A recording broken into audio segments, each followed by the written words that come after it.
From misunderstanding to mutual understanding. The day after I graduated high school, my childhood sweetheart and I were married, and a year later, my beautiful daughter Moira was born. When Moira was 6, I got pregnant again, but it was an ectopic pregnancy that eventually needed surgery, which included removing the fetus and part of the fallopian tube the fetus was growing in. Moira didn't know I was pregnant at the time, only that mommy had been sick and needed to be in the hospital for a little while. 3 years later, my husband left me and it was just Moira and me. We were always very close, so much so that Moira sometimes called me Lorelei because we were just like the Gilmore Girls, just not as much witty banter. This was until she went to a state college about 3 hours away. We would still talk on the phone every day, and she would come home for the weekend a few times a month, but I understood that she needed her space as she developed as a functional adult, so I tried to give her as much space as she needed. Sometime early in her sophomore year, she joined an evangelical Christian campus group and started dating Dirk, the president of the group. I'm not 100% sure which came first. This put a chill on our relationship as I go to church on Sundays, at a community church that is rather liberal in its theology and generally have a live and let live attitude towards others. Too many of our calls or visits began to devolve into Moira preaching at me how I was living a sinful life and how I needed to find a man and remarry because being single was bad, and other stuff that I tried to work around to maintain the relationship as best that I could. That spring semester, COVID shut down her school, but instead of coming home, Moira moved in with a neighbor of Dirk's family, which was about 700 miles away. Our conversations went from daily to maybe twice a week and were shorter as well. As if Moira was impatient to get the calls over with, our text messages were also almost exclusively one way. Me sending her all the weird stuff I always did, and her mostly just replying with one word or something like that. That summer, Moira told me she was dropping out of school, and she and Dirk were engaged and they'd be building a life in Dirk's hometown. This was pretty rough news for me, but I do feel like while I tried to push back gently, I was as supportive as I could be. The wedding was in October of that year and it was a lovely event, although I felt like most of Dirk's family and the folks from his church treated me like I was a space alien. That was also the first time I had ever seen Dirk in person and spoken more than 5 words from him. And the majority of our conversation as the wedding was winding down was him encouraging me to switch to a better church for Moira's sake. After a few months, calls started to come more frequently from Moira. She was clearly struggling with adjusting to being married and not really knowing too many folks, although she always insisted that Dirk's parents and siblings and the church folks were super nice. But she wasn't working and she wasn't in school, and I think she was going a little crazy with boredom. I was sad about this, but also selfishly happy to hear from her so much, and our conversations skirted theology, and I didn't offer her unwanted advice, but we kept the conversations mostly light. Moira was looking forward to having children. Dirk wanted a big family, probably in part to give her more to do, but it seems that they were having difficulty conceiving. Moira told me that Dirk blamed Moira and refused to go to a doctor to check on his swimmers. It seems like his answer was to just have sex as often as possible, whether Moira was in the mood or not. Again, I tiptoed around the subject and just tried to be supportive, and only offered advice in areas that Moira specifically asked me for. I knew telling her what I really felt was only going to get her mad, and it would be unhelpful. About 6 months ago, Moira stopped complaining about how brutal it was to try and get pregnant, and even though she didn't say anything, I knew that meant that she was.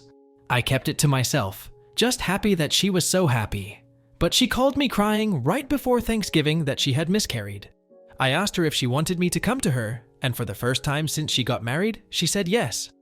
I was in my car less than an hour later and got there in the morning. Dirk was at work, even though Moira was an absolute mess, and I did my best to comfort her. At some point, I told her about my ectopic pregnancy to let her know how awful I knew she felt. We did a lot of hugging and crying together that day. When Dirk came home, he mostly ignored us and seemed more annoyed about the whole thing than supportive.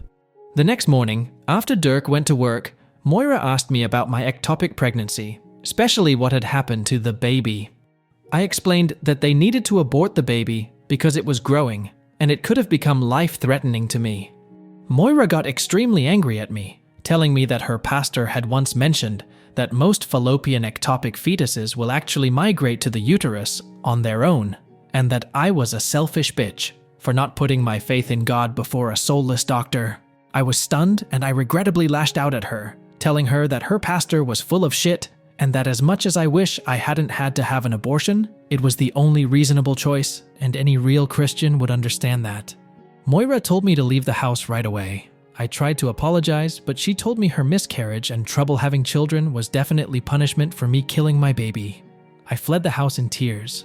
Since then, Moira doesn't answer my phone calls, texts, emails, anything. I found Dirk's work number, but he told me to never call again and hung up on me. I was so depressed, but I am in therapy and on medication, and found a Facebook group for parents who have lost contact with children for religious reasons. So that has been a little helpful, but it's the fucking worst thing I've ever dealt with.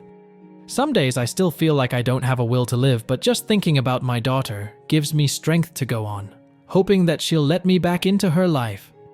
Whether it's because she comes to Unders to update 6 weeks ago, I had just gotten home from a lunch date with a guy that I've been seeing when my front door buzzed. I thought maybe it was my gentleman caller. I'm not at the booty call stage, but perhaps he just missed my smiling face and buzzed them up without asking, and opened the door and was shocked to see Dirk come out of the elevator. I let him in and did my best not to yell at this young man who took part in brainwashing my daughter, and he stammered out that he was sorry for everything that had happened. He then laid out the entire story. He had gone to the large public university, where he ultimately met Moira, because it was far away from his parents, as he had a lot of doubts about what he had been religiously indoctrinated with his whole life. His parents had only agreed to let him go to the school on the condition that he stayed active in a specific student group, the facility advisor, who was known to the local church as being an upstanding evangelical. Dirk had agreed and would go to events, but also tried to use his time on campus to explore and better understand why he felt what he had been taught was wrong, going to other Christian groups, events, and even a gasp mixer for all religions. He ended up being president of the student group because the advisor recommended it, and Dirk doesn't know how to say no. Unfortunately, and unbeknownst to me, Moira was roofied a few weeks into her sophomore year. Luckily for her, Dirk was at the party, identified what was happening, and got her out of the party before anything worse could happen, and stayed with her until she was physically recovered. Moira was understandably traumatized, but for her own reasons didn't feel comfortable sharing it with me, which breaks my heart TBH, or going to the school's counselors for help. But she did latch on to Dirk, and he admitted he didn't mind having this pretty girl around a lot. Since part of his routine was his evangelical stuff, Moira started going to those meetings and events and the local church, and possibly because of her trauma, really embraced it all. This wasn't great for Dirk, since he was trying to pull away, but now this girl who he liked, and who he also felt like he needed to protect, was getting into the evangelical stuff. He wondered if it was a sign from God that he needed to ignore his misgivings. In the spring semester, when COVID shut down the school, Dirk asked Moira if it'd be possible that he could come home with her, but she said that the opposite would be better, so they went back to his hometown, where the church refused to close. So now Moira was really only going to 3 places. The house that she was staying at, that was full of very nice but very evangelical folks, Dirk's parents' house, who were also very nice but very evangelical, and the church, where I'm not going to pass judgment on if the pastor was nice or not, but who was preaching a very strong brew that Moira readily drank. When Dirk was told by his parents and the pastor that he should marry Moira, he proposed. Moira said yes, and he took a job in a call center run by one of the parishioners in the church. When I pointed out that the only time we talked at the wedding, Dirk tried to get me to join his church, but he has a different recollection on that conversation. Dirk says I was being cornered by his creepy uncle, and that he came over to get me away from Hansy Harold, not his real name, and literally couldn't think of anything to talk about, but that I had brought up how Moira had gotten more religious, and Dirk claims that he was saying that his church does that to people, but not necessarily in a good way. Anyway, marriage wasn't all that Dirk or Moira thought it would be. Moira was feeling isolated, and Dirk kept suggesting talking to me more, which eventually she did. She also started to spend more time with the pastor's wife, and would come home and point out that the pastor and his wife have 11 kids, and that they should have a big family too. Dirk actually pushed back on this, and said that he would avoid his marriage responsibilities from time to time, specifically because he didn't want to impregnate Moira. Sometime in the last month, Moira told me that Dirk recently admitted to her that he thought about getting a vasectomy, but thought doing so in secret was betraying Moira. So he just worked on his pull-out game, which caused further strife between them at the time. When Moira told Dirk she was pregnant, he got very depressed but tried to support his wife as best he could, and was at least happy that she was happy about it. When Moira miscarried, she told him God was punishing them for him spilling his seed and told Dirk to spend the night somewhere else. He spent the night at a friend's and texted Moira the next day, but she only told him that I had come in. He decided to come home after work and said I was shooting mean looks at him right away, which is 100% accurate because all of this was very different from what I had been led to believe by Moira and by what I misconstrued about everything. And so he stayed away from us and the next morning left as quickly as he could. However, a few hours later, Moira called crying and asked him to come home, which he did. She didn't go into detail about why I had left, but she told him she knew God would want her to forgive him if he'd get her pregnant. When I called him at work, even though he did want to talk to me, he panicked and did the opposite and basically hung up on me. He said he wanted to reach out to me after that, but didn't know my number, but also felt he was doing wrong by Moira. When he asked for advice, he was basically told I was a godless heathen, so best I wasn't involved in their lives. Things got better between Dirk and Moira, as both of them started to put in the work that a marriage needs to succeed and start listening to each other. About 2 weeks before Dirk showed up at my door, their town was engulfed in scandal. It was never explained to me exactly what happened, but I guess the pastor was involved in some shady financial business, and it was something that Moira had put money into, and the whole scandal made Moira reconsider her religious fervor.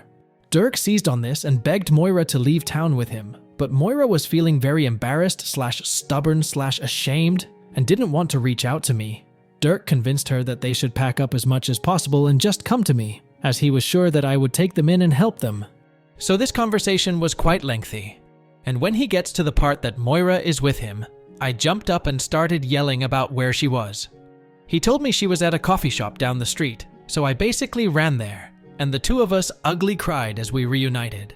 We went back to my apartment, and the three of us continued our conversation.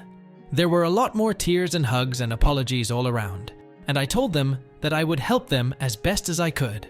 I'm not exactly swimming in money, but I bought a queen-size bed to put in Moira's old bedroom, and my not-quite-boyfriend helped Dirk get an office job.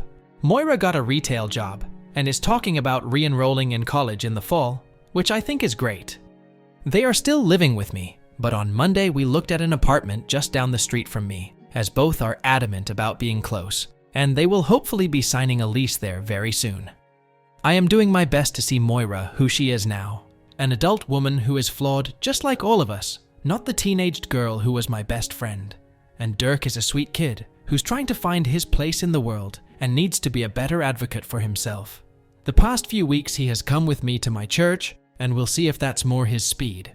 I think he desperately wants to find some sort of connection to God, and I recommended he tries to connect with my pastor, who is a lot more open-minded and articulate about this stuff than his old pastor was. Moira is also feeling things out. She's going to therapy on her own, and the two of them are also planning on going to couples therapy to really firm up that all-important base to their marriage.